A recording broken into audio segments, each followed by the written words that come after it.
Fala, tropa! O Charla agora é super! A Superbet, nova parceira oficial do Charla Podcast. Confia que agora é super vral! Agora, professor, já vou entrar num tema que é um tema que tá borbulhando nesse momento, mas antes, dizendo pra galera dar o like na live. Rapaz, esse tema aí é um negócio de maluco. Esse aí é bom, hein? Foi o Carnavalesco que falou, eu vou perguntar. 2025, hein? Like na live, porque a gente já tem aqui... vamos chegando agora a 250 likes, tá pouco. Eu quero 1000 likes. Mano, temos uma aula aqui. Ó, o Lucas, por exemplo, mandei mensagem na DM do Matheus pedindo e aconteceu a felicidade, professor Ciro. Valeu, Lucas, tamo junto, hein? Valeu, Lucas, tamo junto, mano. Mas é muita mensagem que a gente recebe. A gente recebe muito. muito. Você vem aqui, é impressionante. Então, ó, dá um like aí na live, pô, dá essa moral pro samba. Tenho que virar comentarista de assuntos aleatórios ligados ao carnaval. Perfeito. Agora, perguntando pra você o tema do momento. É o tema do momento. Declaração do Carnavalesco Paulo Barros sobre os enredos afros. De acordo com ele, eles são... não dá pra entender nada e seriam... Se parecem muito. É mais ou menos mais isso. ou menos isso. Estamos aqui a matéria pra Folha da Mônica Bergamo, né? Aliás, outro dia botaram o juiz, não fui nem eu que botei, porque eu participei de um debate no Museu do Amanhã, no Rio, em que eu falava sobre isso. O debate foi no início de fevereiro.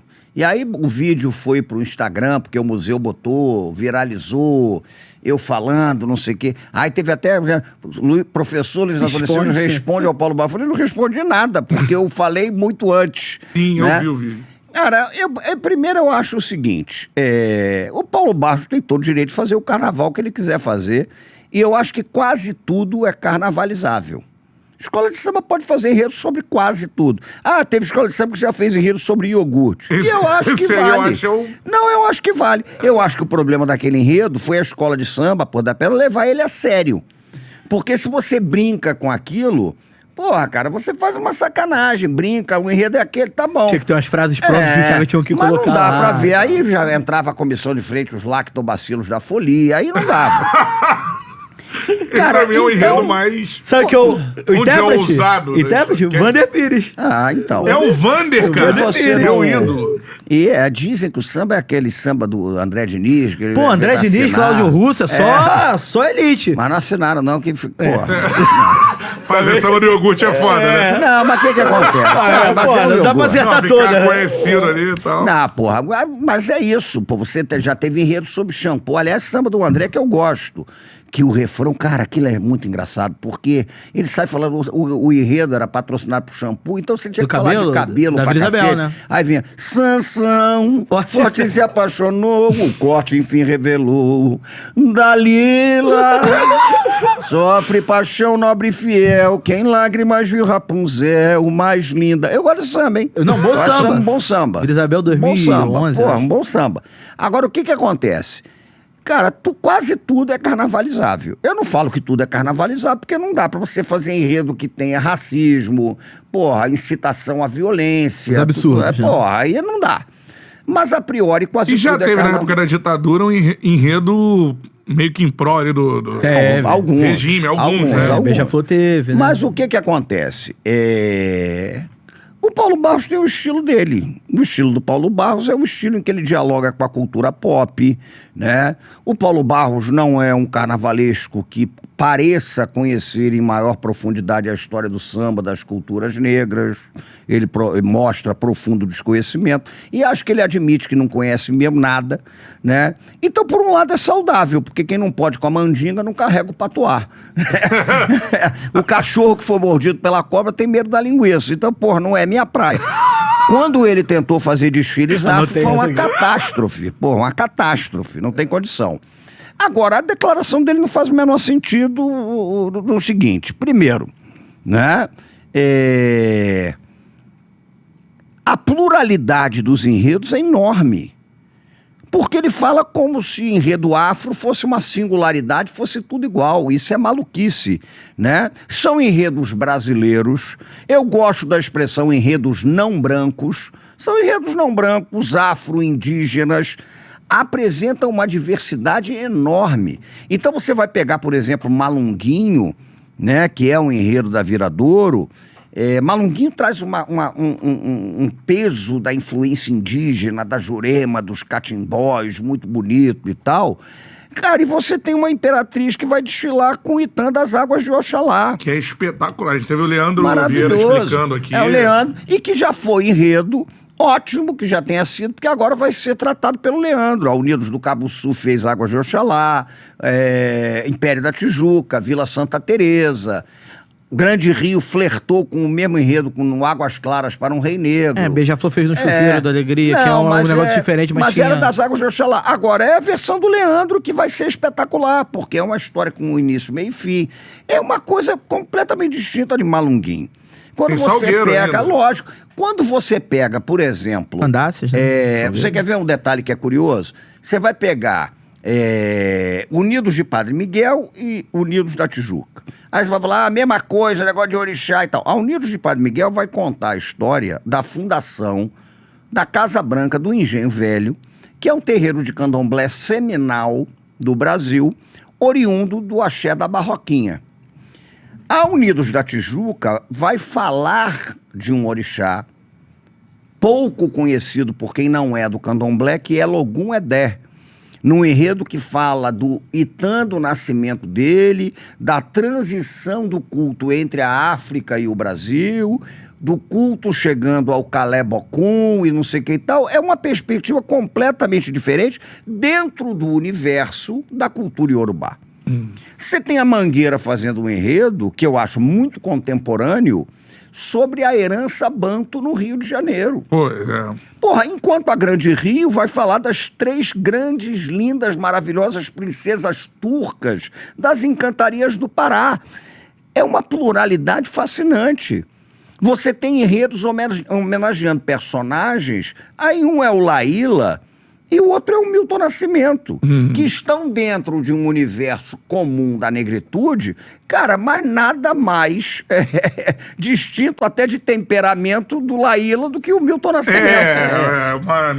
O Laíla, norte e sul. O Laíla, aquela explosão absoluta daquele xangozão, não sei o que e tal. O Milton muito marcado por aquele cristianismo negro das montanhas, aquela timidez histórica do gênio absoluto Milton Nascimento, né? Aquele negócio todo. Cara, então você tem uma diversidade imensa, enorme.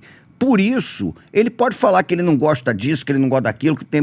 Mas dizer que é tudo igual é ignorância.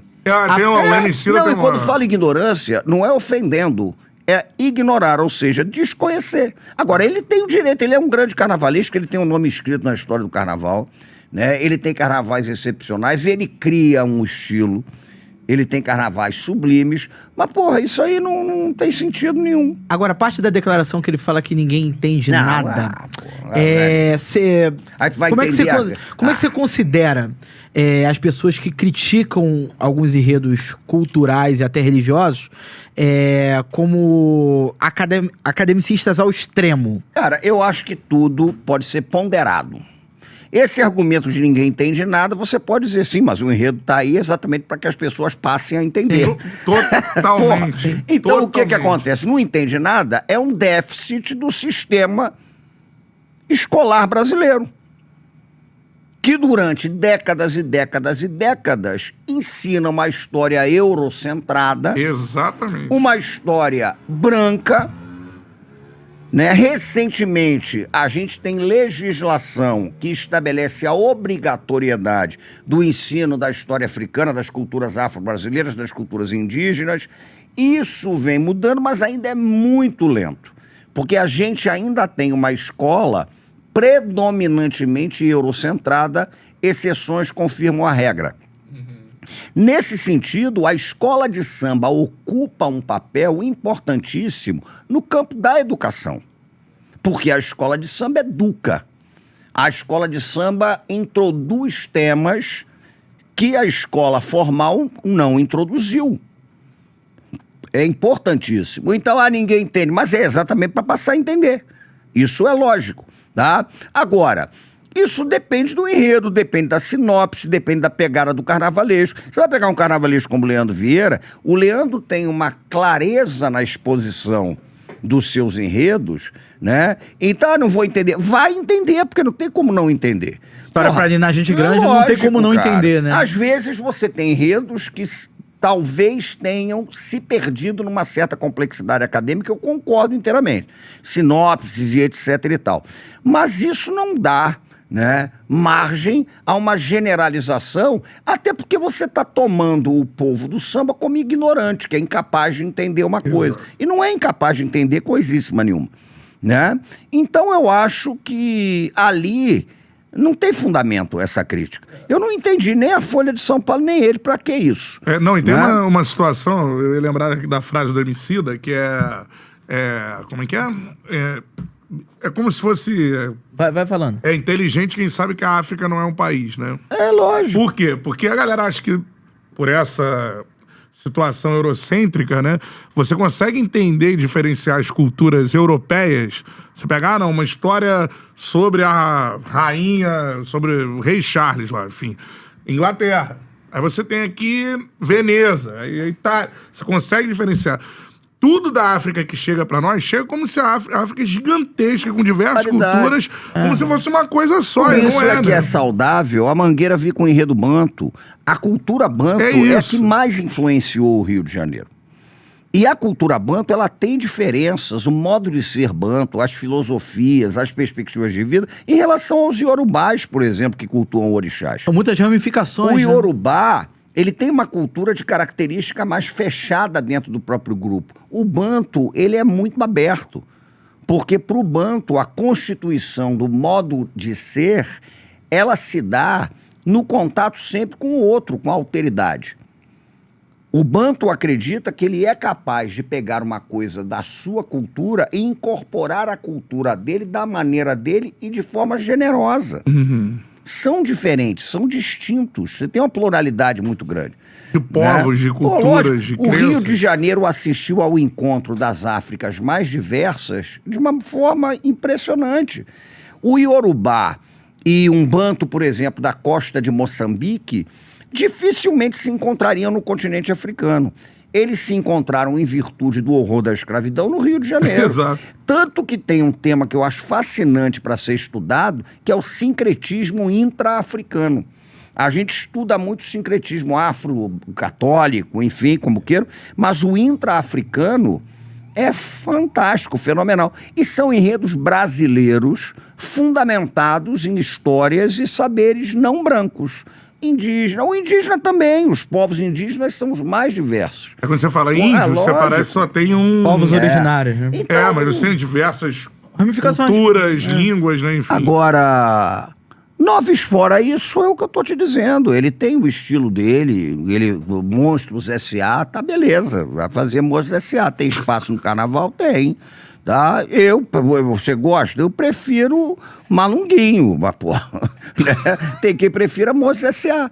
Agora, ele é um cara que tem legitimidade para fazer o carnaval que ele quiser. Agora, Agora não tem necessidade disso, uma declaração dessa, enfim. O Guilherme Barbosa tá me cobrando. Você, com razão, você cortou na hora de falar do Salgueiro. Eu não sei se eu cortei. Já não falou do enredo O Salgueiro? O Salgueiro tem um enredo que é basicamente afro-indígena, português, é tudo.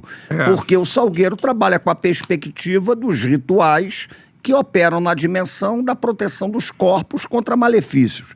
Isso está presente em todas as culturas. Você vai pegar, por exemplo, a cultura portuguesa. Na cultura portuguesa, no dia de São Bartolomeu, agosto, os portugueses faziam um ritual que era o ritual da Mujinga. Mujinga é um nome banto, mas é Mujinga. Por quê? Porque você pega no dia de São Bartolomeu, isso tem registro no norte de Portugal, gente, né? E você limpa a pessoa com uma ave para proteger o corpo da pessoa. Uma ave? Uma ave, né? É uma limpeza espiritual e tal. E depois você solta aquela ave ali. Então, as mais diversas culturas, você vai pegar o cangaço, que o Salgueiro vai retratar, o cangaço usava como símbolo de proteção a flor de lis, que é um símbolo, por exemplo, da monarquia francesa. Usa o 5 Salomão, ou signo de Salomão, aquela estrela de Salomão, que está presente nas mais diversas culturas como um elemento de proteção. É um enredo... Lampião usava isso. Lógico. Então é um enredo. Conversa com o popular também, porque todo mundo gosta de fazer a sua todo mandinga, mundo né? aqui, ó. Eu tô com Olha lá, ó, eu tenho 7 espadas pra me defender. Um corpo aqui que tá, né, se garante. Mas isso me encanta essa história religiosa africana também, e você ter essa diversidade que você falou, esse sincretismo. Porque, por exemplo, eu fui em Salvador outro dia no Filhos de Gandhi. Aí conheci lá o líder, eu vou falar alguma besteira aqui, mas enfim, como se fosse o líder espiritual do bloco. Você tem a parte musical e tudo mais. E, cara, ele me deu uma aula de candomblé da Bahia, e que ele fala lá que é o candomblé original mesmo, que é o primeiro que chegou por lá e tudo mais, né? E que aqui no Rio, por exemplo, o sincretismo é bem diferente, né? Banto. O Rio é Banto. A Bahia é mais Yorubá e o Rio é Banto. Aí também não adianta que chegou aqui, mas também aqui chegou, depende, né? Agora, é fantástico. O Filhos de Gandhi é um afoxé. Espetacular. Né? Que o afoxé era chamado de candomblé de rua. Tocando o Ijexá, tanto que eles abrem cantando para Logum Edé, o Rio da Tijuca. Exato. Farejo, eu, a cofa. Você canta para Logum Edé. Pra quem não sabe, Luiz Antônio Simas é compositor do Samba da Tijuca de 2005. Um dos compositores. Uma boa. Tem a presença de Anitta. E a Anitta na composição. É que é de Larissa de Logum Edé. Ela é de Logum Edé. Ela é mandar um abraço. Deve ver Pai Nito sempre assiste a gente. Grande botafoguense, sensacional. Diego Nicolau, Fred Camacho. Diego Nicolau, Fred Camacho, Estevão Seavata, Miguel PG Feijão, né? O Fred Camacho, que é meu parceiro constante aí de... Um salve pra ele também. De aventuras. Fred Camacho, compositor de Malandro Batuqueiro. Malandro Batuqueiro, Xangô, é Fred Camacho. Fala, Charludo! Gostou desse corte que você acabou de assistir? Se inscreve no canal aí, dá essa moral pro Charla aí. Vral!